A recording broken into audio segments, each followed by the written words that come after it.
Film ini berlatar setelah perang nuklir terjadi. Dampak radiasi nuklir mencemari udara yang membuat umat manusia perlahan-lahan musnah. Annie adalah satu-satunya manusia yang selamat dari dampak radiasi. Karena itu, ia tinggal di sebuah lembah yang diapit dua pegunungan tinggi, yang melindunginya dari paparan zat radioaktif.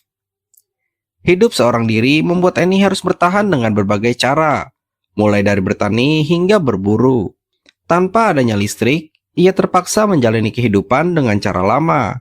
Sesekali, Annie kembali ke kota untuk mengambil berbagai keperluan dari toko-toko yang terbengkalai.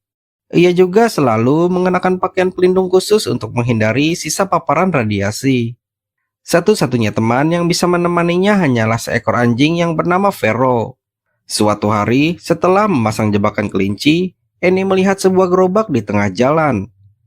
Karena penasaran, ia menghampirinya, tetapi gerobak itu ternyata kosong. Tak lama kemudian, Vero mencium keberadaan seseorang.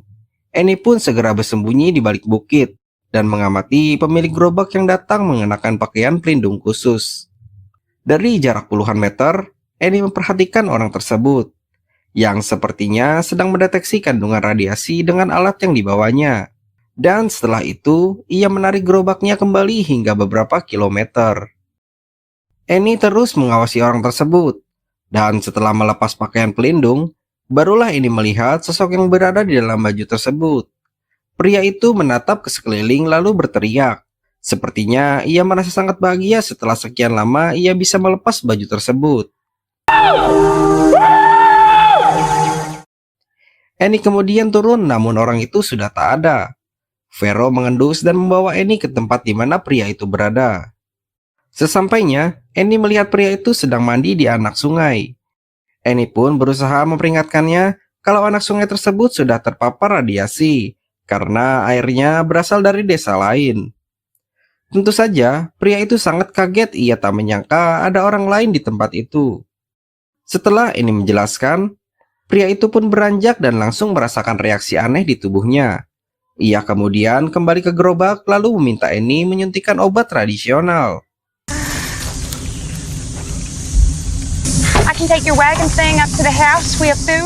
Singkat cerita, pria itu memperkenalkan dirinya. Ia bernama John. Karena John semakin lemah, Annie pun membawanya ke rumah untuk membersihkan tubuhnya, lalu memberinya tempat beristirahat di salah satu kamarnya. Setelah beberapa hari Annie merawat John dengan penuh kasih sayang, ia sangat berharap John dapat sembuh seperti sedia kala. Karena setelah perang nuklir terjadi, Annie merasakan benar-benar menderita karena hidup dalam kesendirian. Kondisi John akhirnya membaik setelah sekian hari. Annie kemudian mengajaknya berbincang sambil menceritakan kalau almarhum ayahnya adalah seorang pendeta. Ia juga memiliki adik laki-laki yang saat ini pergi ke selatan untuk mencari kerabatnya yang masih selamat.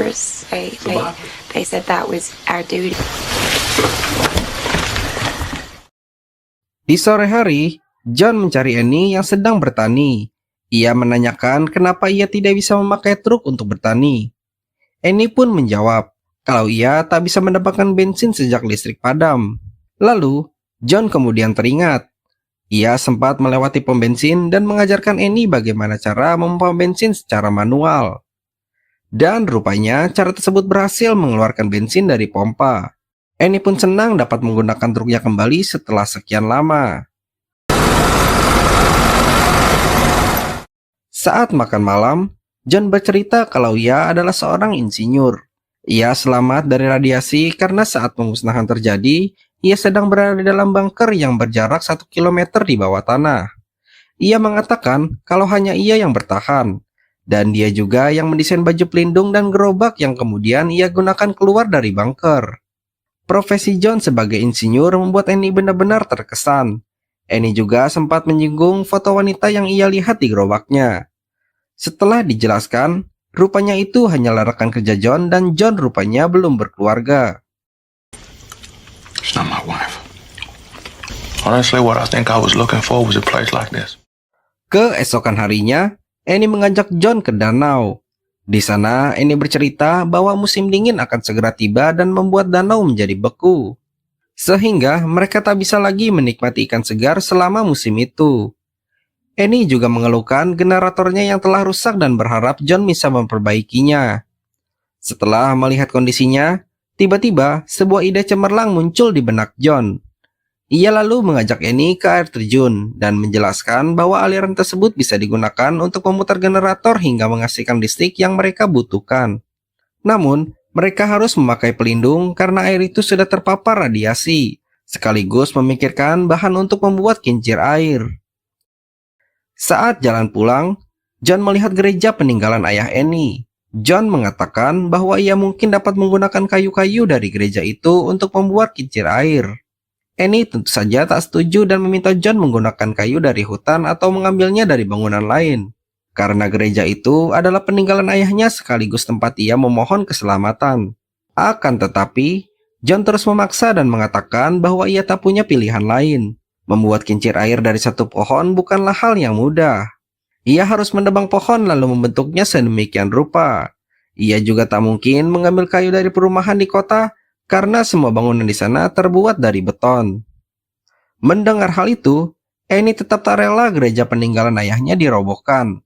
Ia juga merasa selama ini mereka baik-baik saja meskipun hidup tanpa adanya listrik. John kemudian berusaha menggambarkan bagaimana kehidupan mereka di masa depan jika tersedia listrik. Menurutnya, hidup mereka akan jauh lebih baik dibandingkan sekarang.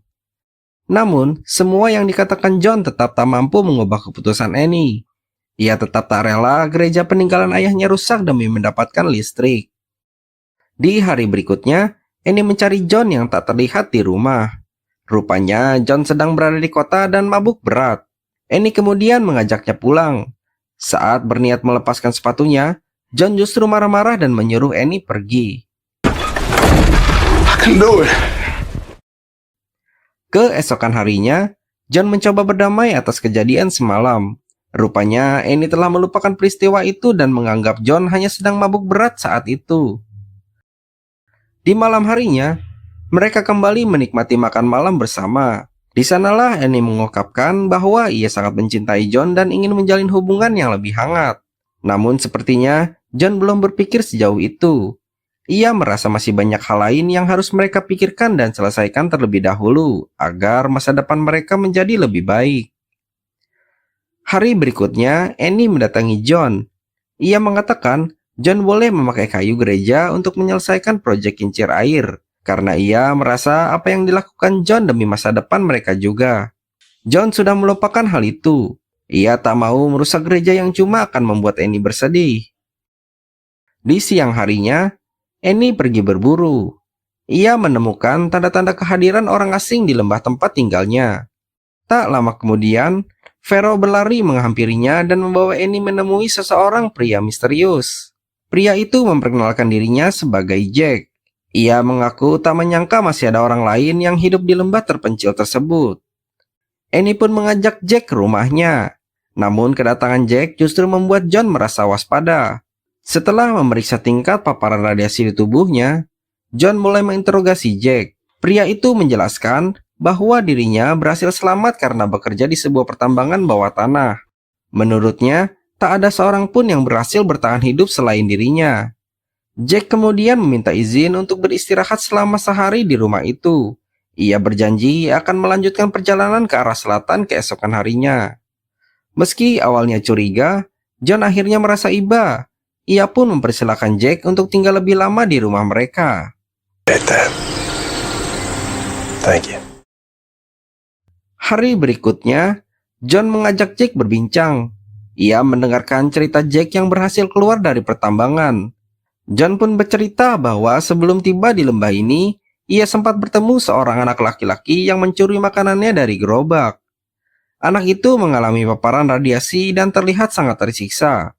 Saat John memberi makanan, anak itu justru memintanya untuk mengakhiri hidupnya karena sudah tidak sanggup menahan penderitaan tersebut.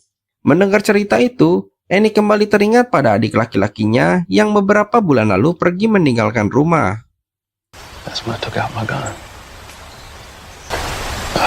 I couldn't do anything.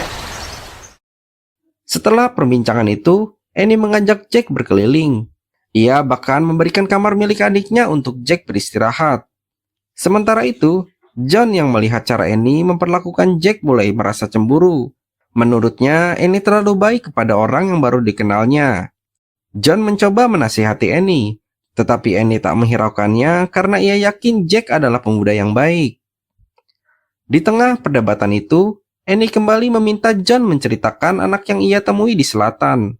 Awalnya John berniat menyembunyikan kenyataan, tetapi karena terus didesak, ia akhirnya mengaku bahwa anak itu adalah adik kandung si Annie. Dengan penuh penyesalan, John juga mengaku telah mengakhiri hidupnya karena tak sanggup melihatnya terus tersiksa akibat penyakit yang dideritanya. Pengakuan itu pun membuat Annie sangat terpukul. Hari berikutnya, John mengajak Jack berburu kalkun. Di tengah perjalanannya, John menceritakan rencananya memanfaatkan air terjun untuk menggerakkan generator. Namun karena terkendala bahan baku, ia belum bisa mewujudkan proyek tersebut. John juga mengungkapkan bahwa awalnya ia berniat menggunakan kayu-kayu dari gereja milik Annie. Akan tetapi, melihat Annie yang tampak belum sepenuhnya rela, ia memutuskan untuk menunda rencana itu. Malam harinya, saat makan malam, Jack kembali membahas proyek kincir air yang sempat diceritakan John. Hal itu membuat John terlihat canggung di hadapan Annie. Namun di luar dugaan, Annie justru mendukung agar proyek tersebut tetap dilanjutkan. Meskipun itu berarti ia harus merelakan gereja peninggalan ayahnya dibongkar. Setelah memastikan Annie benar-benar yakin dengan keputusannya, John pun meminta bantuan Jack untuk mulai membongkar gereja itu besok paginya. Keesokan harinya, mereka bertiga mulai membongkar gereja. Mereka mengumpulkan puing-puing kayu serta material yang masih bisa digunakan. Di tengah kesibukan itu, Jack menyadari bahwa dirinya perlahan menaruh perasaan kepada Annie.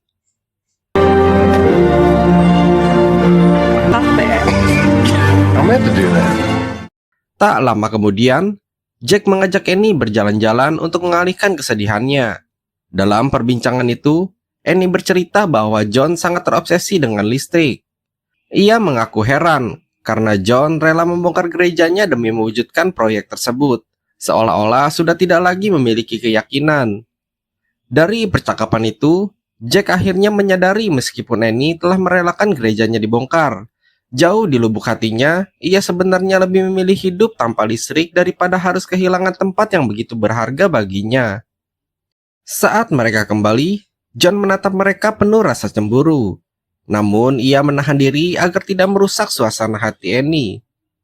Di malam harinya, John tak bisa lagi menahan perasaannya. Ia memanggil Annie dan mengaku bahwa sudah lama senang dengan dirinya. Namun, John mempersilahkan Annie menjalin kasih dengan Jack karena ia merasa sebagai pria kulit hitam, dirinya tak pantas untuk si Annie. Keesokan harinya, mereka kembali mengerjakan proyek kincir air. Jack mempertaruhkan dirinya masuk ke dalam air meski tahu air tersebut mengandung radiasi radioaktif. Berkat bantuannya, proyek itu akhirnya berhasil mencapai 80%. Penuh sukacita, mereka merayakan keberhasilannya menghadirkan listrik kembali ke lembah tersebut.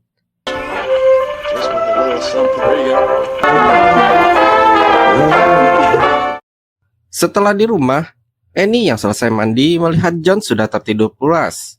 Merasa kecewa, Annie kemudian keluar kamar, dan saat melewati toilet tamu, ia mendengar suara Jack di dalam toilet. Entah apa yang merasuki jiwa Annie, ia menunggu di depan toilet dan setelah Jack membuka pintu, Annie langsung masuk ke dalamnya. Keesokan harinya, John melihat Annie begitu grogi. Ketika ia menanyakan Jack, tak lama Jack datang membelai rambut si Annie.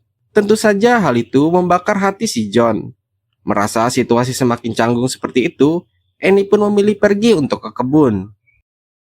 Setelah sarapan, mereka berdua kembali melanjutkan pembuatan kincir yang hampir selesai. Di situ John mengajak Jack berbicara empat mata.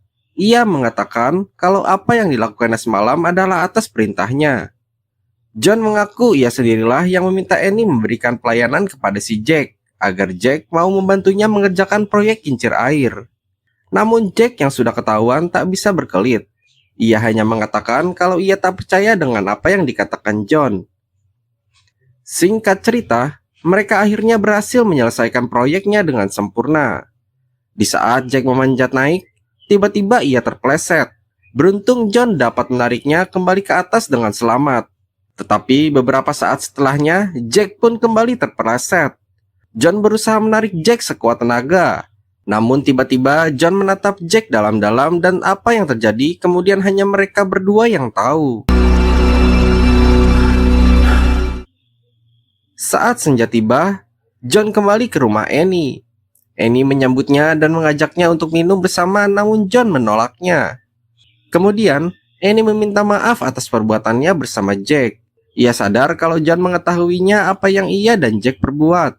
John lalu mengatakan, ia tak apa-apa karena Jack sudah pergi ke arah selatan. Tentu saja Annie sangat kaget mendengar apa yang dikatakan John. Annie segera berlari keluar mencoba mengejar si Jack.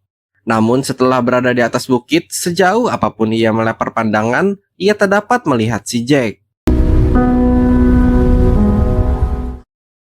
Film kemudian diakhiri dengan memperlihatkan kesedihan Annie yang begitu mendalam. Meski kini listrik telah kembali dalam kehidupannya, ia tetap tak merasakan kebahagiaan sedikit pun. Hal yang sama juga dirasakan si John. Listrik yang diharapkan menjadikan masa depannya lebih baik, malah membuat hati kekasihnya bersedih. Entah apa yang terjadi pada Jack sebenarnya tak pernah diceritakan. Kemungkinan besar John sengaja membiarkan Jack terjatuh kemudian tewas di tebing tersebut. Alasannya tentu saja agar Jack tak merebut Annie dari tangannya.